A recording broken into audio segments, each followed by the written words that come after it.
Amado por uns, odiado por outros. O fato é que o Rio Bravo Renda Varejo, mais conhecido pelo seu código RBVA11, pode ser uma opção interessante para quem quer investir em fundos imobiliários de tijolo, mesmo porque ele tem uma remuneração mais atrativa do que outros segmentos tradicionais, como o de shopping centers, o setor logístico e também o de lajes corporativas. O RBVA foi escolhido por mais de 43 mil investidores e na semana passada, como eu te mostrei, eu me tornei um deles também. Loucura ou golpe de mestre? Só o tempo irá dizer. E no vídeo de hoje eu vou explicar o que me fez investir nesse fundo imobiliário. Vou falar um pouco sobre as vantagens e os riscos que ele tem. E se você quer saber mais, eu já vou logo te pedindo para dar aquele joinha, se inscreva aqui no canal e ativa o sininho para todas as notificações. E se ao final do vídeo você achar que eu agreguei alguma coisa aí para você, tem um botão aqui embaixo chamado Valeu Demais. Clica lá e ajuda o nosso canal. Dessa forma você vai me apoiar pra caramba e eu vou poder continuar trazendo conteúdo aqui para o Primeiros Passos para Investir. Dito isso, vamos lá conhecer um pouco mais a respeito do RBVA. Bom, e para começar, vamos lá no Funds Explorer, na minha carteira Meu Burrinho lá na sombra, só para a gente ver um pouquinho como ela está. Na data de hoje, aí, R$ 971, e o RBVA ele faz parte aí, de 9% dessa carteira. Essa é a representação dele aqui, como vocês podem ver. Se você ainda não viu, eu estou compartilhando essa carteira pública aqui no canal, no vídeo que eu estou soltando aí no meio da semana. Você pode acompanhar a minha jornada, eu vou mostrando os ativos que eu vou comprando, vou mostrando a composição dela. Aliás, vou até de repente fazer um vídeo aí mostrando uma forma de você criar uma planilha no Excel, que você vai ter o seu próprio gráfico aí, meio que parecido aqui com o do Funds Explorer. Bom, descendo um pouquinho mais aqui, no Funds Explorer, a gente vê o nosso preço médio, quanto que a gente pagou, e ver também o preço atual para todos os ativos. O Funds Explorer vai ter algum delay em relação ao Status Invest, que é o que a gente vê aqui. No Status Invest ele está dando já um pouquinho menos, 95,79. E a primeira grande vantagem que eu vejo aqui no RBVA é o seu Dividend Yield, que nos últimos 12 meses foi de 11,64. Aí você vai me dizer assim, poxa, mas está abaixo da Selic, A Selic mudou essa semana, subiu para 12,75. E aí talvez você possa dizer, por que eu vou comprar um fundo imobiliário que vai pagar menos do que a Selic? Mas como esse fundo está desvalorizado, qualquer valorização aí de R$5, ele vai ganhar aí 5, 6% e com isso vai superar a Selic. A gente tem que ter não só a visão do presente, mas uma visão de longo prazo. Portanto, é sim, na minha opinião, um ativo bastante atrativo. Aliás, tudo que eu falo aqui, pessoal, não é uma recomendação nem de compra, nem de venda, é a minha visão como investidor. Você que deve decidir se um fundo ele cabe ou não dentro da sua estratégia. Nem todos os fundos que eu tenho falado no canal eu tenho na minha carteira. Analisei muitos bons fundos que acabaram não entrando, mas esse é um que eu tenho, que eu acredito aí no potencial dele, e vamos continuar.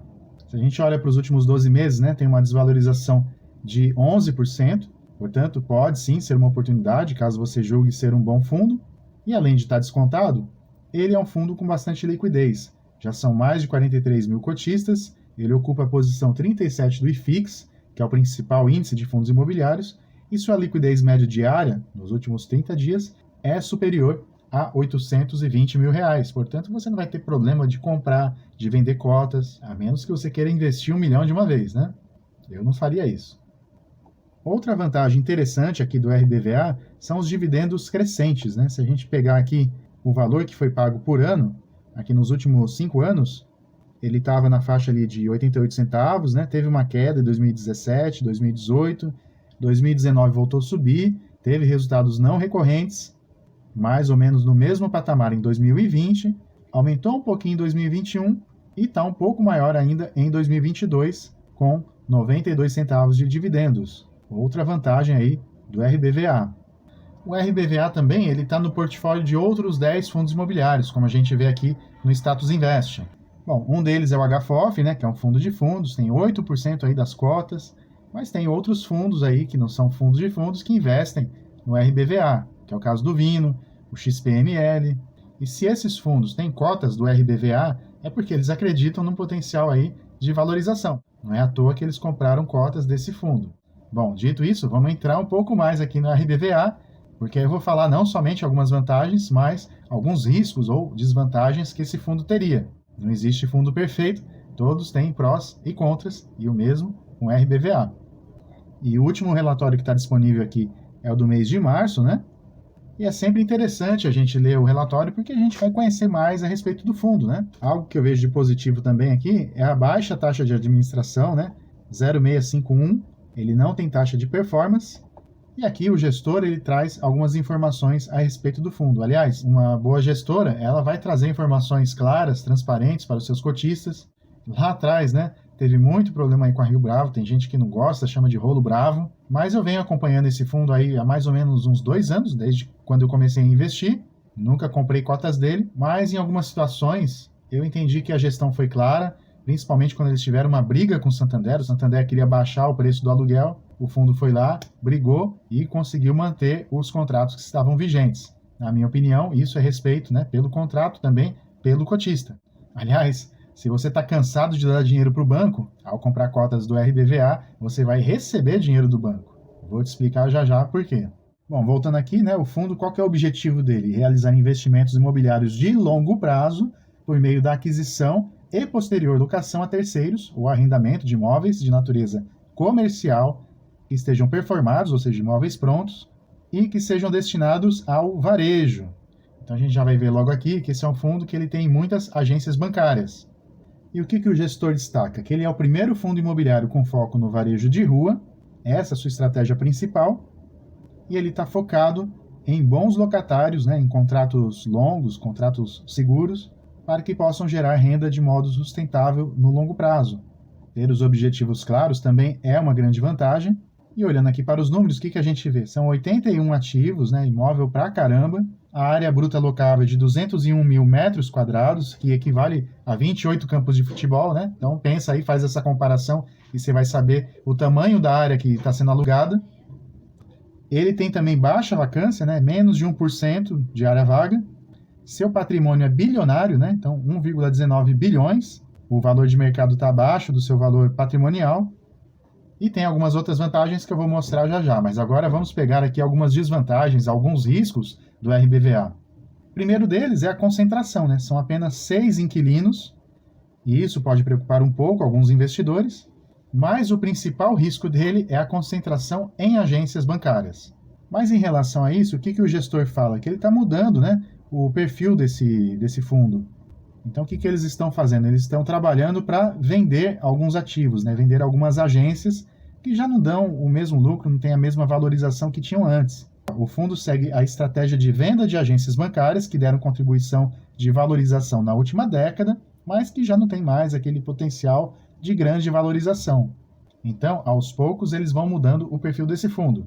É um fundo muito rentável, né? Se a gente comparar o retorno dele em relação ao IFIX e também ao CDI. Outra vantagem dele é a presença nacional, né? Tá em várias regiões do Brasil, mas a concentração maior, claro, é na região sudeste, com 63% em São Paulo. Outra vantagem, a maior parte dos contratos é atípico, que dão mais segurança aí para o investidor, mas a maior parte deles indexada ao IGPM, que na verdade não vejo aí como uma grande vantagem, talvez algo entre meio a meio com IGPM e IPCA, na minha opinião, seria o ideal, mas em momentos de alta do IGPM acaba sendo beneficiado o fundo. E o grande problema dele, na verdade, a gente vê aqui, né? Na concentração. Então ele é muito concentrado aqui em 6 clientes, né? O Santander, a Caixa, a Centauro, o Grupo Pão de Açúcar, Renner e Coco Bambu. Mas o Santander representa aqui, ó, 37% do capital investido, a Caixa 23%, o pior banco do mundo. Então, se você, como eu, tem muita bronca da Caixa, no RBVA você vai receber dinheiro da Caixa de volta para o seu bolso. Mas, né, se a gente somar aqui os dois, 60% da receita depende aí desses dois clientes. Claro, eles somam muitas agências juntos, né? Acaba pulverizando. Aqui do lado esquerdo, o que a gente vê também? Que é outra desvantagem, que boa parte dos contratos estão vencendo agora em 2022. Mas o que o fundo está fazendo para mitigar esse problema? É o que a gente vê aqui no final do relatório gerencial. Nesse comunicado ao mercado, o fundo recebeu mais 7 propostas de renovação contratual dos 14 imóveis que vencem ainda neste ano, em 2022. Portanto, já foram recebidas propostas de renovação de todos os ativos locados para a Caixa Econômica Federal, com contrato de locação com vencimento para este ano. Talvez até seja por isso, por essa incerteza em relação à renovação, que o preço, a cotação aí do fundo tenha caído nas últimas semanas. A incerteza muitas vezes acaba afugentando os investidores. Mas é aquilo, o vencimento de um contrato não significa necessariamente que o cliente ele vai deixar o imóvel. Então, sempre existe a possibilidade de renovação. Como boa parte desses contratos é atípico, o que acontece? Muitas vezes o inquilino ele avisa antes, olha, eu vou sair do imóvel, e isso dá tempo para que o fundo possa buscar um novo locatário. Bom, o link para o relatório está aqui na descrição, mas se você quiser saber um pouco mais, aqui tem os endereços, né, desses imóveis, você pode até pesquisar aí pelo Google, né? Então tem muito imóvel bom, imóvel bacana. E o fundo, o que ele está fazendo? Ele está também vendendo alguns imóveis que ele julga que não fazem mais parte da estratégia. E eles querem também diminuir esse percentual de agências bancárias. Boa parte desses imóveis, às vezes, está numa boa região dentro da cidade e que podem depois se transformar em lojas de rua, podem também ser mini galpões logísticos. Na minha opinião, é um fundo que sim, vale a pena porque a gestão está mudando, está olhando lá para frente. A gente sabe que muitos bancos estão migrando para o digital, mas esse é um processo que leva algum tempo. E no caso aí da Caixa e do Santander, esse fechamento de agências não é tão agressivo quanto foi no Bradesco e no Itaú.